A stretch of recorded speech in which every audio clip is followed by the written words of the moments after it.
Salted egg, step 1. 2 cups in water. Step 2. 1/2 salt. Tignan ng apoy kung mahina lang ito. At halu-haluin na para matunaw yung asin. Halo lang ng halo para matunaw yung asin. Kumulo na ang tubig na may asin. At patayin na ang apoy. Mag-antay lang ng 1 minute to 2 minute. Dahil sobrang init na ito, mababasag ang itlog. Mag-antay lang tayo ng 2 minutes para lumamig yung tubig na may asin. And ilagay na natin sa jar o lalagyan na may takip.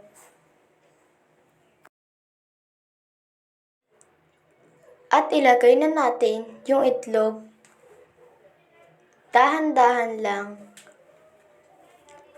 And takpan na natin at mag-aantay lang tayo ng 1 to 12 days.